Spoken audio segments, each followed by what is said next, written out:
কেমন আছেন বাংলাদেশ ক্রিকেট ফ্যান্সরা? আসলে কেমন আছেন জিজ্ঞেস করাটাও এক ধরনের টন্ট মারার মতো মনে হবে, কারণ আজকে বাংলাদেশ অস্ট্রেলিয়াতে যে কাণ্ড ঘটিয়েছে সেটা দেখার পর আসলে যারা বাংলাদেশ ক্রিকেটের লয়াল ফ্যান্স তাদের কিন্তু আসলে কোনোভাবেই ভালো থাকার কথা না।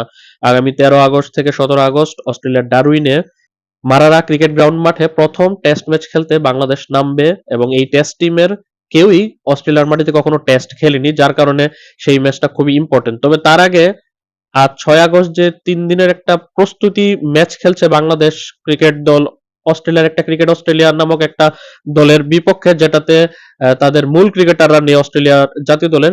সেই দলের সাথে বাংলাদেশ দল আজকে যা খেলা দেখালো, তারপর আসলে প্রথম টেস্টে ম্যাচের আগে এখন একটু ভয় ভিতরে কিন্তু একটু বেরিয়ে যাচ্ছে। প্রস্তুতি ম্যাচেই কিন্তু বাংলাদেশের ব্যাটসম্যানরা এক্সপোজ হয়ে গেছে, এবং তারা যে কিরকম পারফরমেন্স করতে পারে সেটা সম্পর্কে কিন্তু একটা ধারণা আমরা পেয়ে গেছি। টস জিতে প্রথমে বাংলাদেশ ব্যাট করার সিদ্ধান্ত নেয়। নির্ধারিত 75 ওভার 5 বলে বাংলাদেশ সবকটি উইকেট হারিয়ে জড়ো করেছে মাত্র 263 রান। ভাই, এই খেলা দিয়ে কি বাংলাদেশ অস্ট্রেলিয়ার মেইন টিমের সাথে সার্ভাইভ করতে পারবে? যেই টিমে জশ হেজলউড, মিচেল স্টার্ক, প্যাট কামিন্সের মতো বোলাররা রয়েছে, নেথান লায়নের মতো বোলাররা রয়েছে, সেই দলের বিপক্ষে ভাই এই পারফরমেন্স কিভাবে চলবে? আমরা ক্রিকেট অস্ট্রেলিয়ার একটা বি বা সি টিমের সাথে আমরা যা করলাম, মাত্র 263 রানে আমরা বুক হয়ে গেছি। এই ধরনের পারফরমেন্স দিয়ে ভাই আমরা আসলে সেখানে সার্ভাইভই করতে পারবো না। মেহেদ হাসান মিরাজকে অনেক ধন্যবাদ ভাই। মেহেদ হাসান মিরাজের ওই 141 বলে অপরাজিত 109 রান, 11/4 4 ছক্কায় অপরাজিত থাকা ওই রানটা যদি না থাকতো আমরা হয়তো বা 150 রানও করতে পারতাম না। এত বাজে আমরা খেলেছি আজকে, বলার মতো না। ওপেনিং এ নেমে আমাদের সাদমান, তানজিদ তামিম দুইজন ওপেনিং পার্টনারশিপ, 7 রানের মাথায় তামিম আউট হয়ে গেল, 38 রানের মাথায় সাদমান ইসলাম আউট হয়ে গেল। তারপর 61 রানের মাথায় পরপর 2টা উইকেট চলে গেল মমিনুল এবং মুশফিকের। মানে 61 রানে আমাদের 4 উইকেট চলে যাওয়ার পর তো আমাদের আসলে আর খেলারই কথা না। তারপর একটা 44 রানের একটা পার্টনারশিপ কিন্তু হয়েছিল শান্ত এবং অমিত হাসানের মধ্যে। তারপর শান্ত আউট হয়ে গেল 105 রানের মাথায়। তার 5 রান পরে আবার আউট হয়ে গেছে আমাদের অমিত হাসানও, যাকে উইকেট কিপার ব্যাটসম্যান হিসেবে লিটনের বিকল্প হিসেবে খেলানো হয়েছিল, কারণ লিটন দাস এখন পর্যন্ত ফার্স্ট টেস্টের আগে পর্যন্ত এখনো নিশ্চিত না সে খেলতে পারবে কিনা। যদি লিটন দাস প্রথম টেস্টের একাদশে খেলে, যদি লিটন দাস উইকেট কিপিং করতে না পারে, সেক্ষেত্রে হয়তো বা অমিত হাসানকে বা জাকির আলীকে উইকেট কিপিং করানো হতে পারে। সেক্ষেত্রে হয়তো বা মেহেদী হাসান মিরাজের একাদশের জায়গা নাও হতে পারে, এরকম একটা আলোচনা চলছিল কাল রাত থেকে। কিন্তু আজকে মেহেদী হাসান মিরাজ একাই যে 141 বলে 109 রানের একটা অপরাজিত সেঞ্চুরি ইনিংস খেললো, তারপর ভাই মিরাজকেই বর্তমানে ওটো চয়েস মনে হচ্ছে এই দলের মধ্যে। আর তার বাইরে অধিনায়ক শান্ত যে 53 বলে 37 রান করেছে, আর বাকি কাউকে আসলে মনে হচ্ছে না যে অস্ট্রেলিয়ার বিপক্ষে ম্যাচে নামার আগে তারা এস্টাবলিশ। সাদমান ইসলামকে বলতে পারি 47 বলে 31 রান করেছে, আর বাকি সবাই কিন্তু এসেছে আর গিয়েছে। আপনি যদি তামিমের কথা বলেন 8 বলে 0 আউট, মুশফিক আমাদের লিজেন্ডারি ক্রিকেটার 4 বলে 0 আউট, মমিনুলের মতো টেস্ট একজন এক্সপার্ট যে করেছে 58 বলে 16 করে আউট হয়ে গেছে। এখানে বল খরচ করেছে অনেক, এটাতে আমার কোনো সমস্যা নেই, কিন্তু তাদের স্কোরটা যদি দেখুন 16 রান করে আউট হয়ে গেছে। অমিত হাসান 61 বলে 15 রান করে আউট হয়ে গেছে।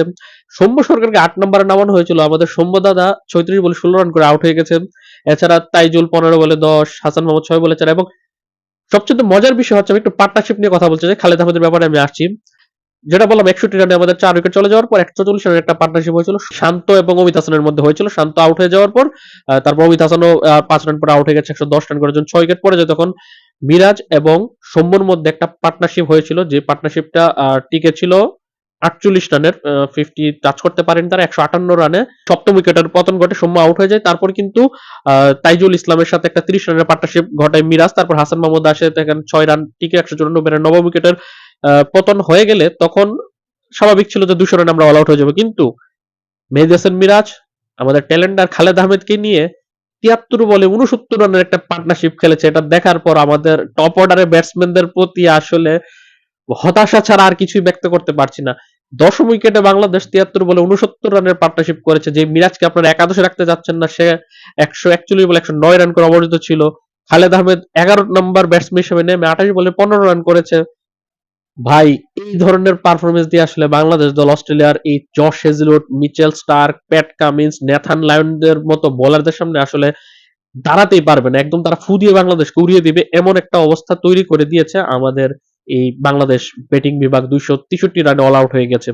যেভাবে তারা ব্যাটিং করতে নেমেছে, 12 ওভার ব্যাটিং করে 2 উইকেট হারিয়ে 51 রান করেছে। এখন তারা ভালো খারাপ করেছে এটা তো আমরা যাবই না, কারণ হচ্ছে তাদের ক্রিকেট অস্ট্রেলিয়ার টিমের প্রতি তো এত বেশি এক্সপেকটেশন যারা তাদেরকে নির্ধারণ করেছে তাদেরও নেই। তারা মূলত তাদের খেলোয়াড়দেরকে একটু পরীক্ষা করার জন্য আমাদের সাথে খেলতে পাঠিয়েছে। কিন্তু ভাই আমরা যে কি পরিমাণ বাজে খেলেছি, আমরা হয়তোবা 12 ওভার 51 রানে তাদের 2টা উইকেট শিকার করেছি। তাসকিন 4 ওভার 24 রান দিয়ে 1 উইকেট শিকার করেছে। হাসান 4 ওভার 4 রান দিয়ে 1 উইকেট শিকার করেছে। আর খালেদ এবং এবাদত দুইজনই 2 ওভার করে 11 রান দিয়েছে। এখন বোলাররা আসলে কি বোলিং করবে যখন আপনি 263 রান করবেন এবং একটা টেস্ট ম্যাচ, মানে 3 দিনের একটা টেস্ট ম্যাচই তো বলা চলে, যদিও 2 দিন কম প্র্যাকটিস ম্যাচ, কিন্তু প্র্যাকটিস ম্যাচও ভাই এত বাজে মানুষ খেলে একটা ক্রিকেট অস্ট্রেলিয়া দলের বিপক্ষে, আপনি যখন ভুল দলের বিপক্ষে আগামী 13 তারিখ নামবেন তখন তো হাত পা কাঁপা শুরু করে দিবে।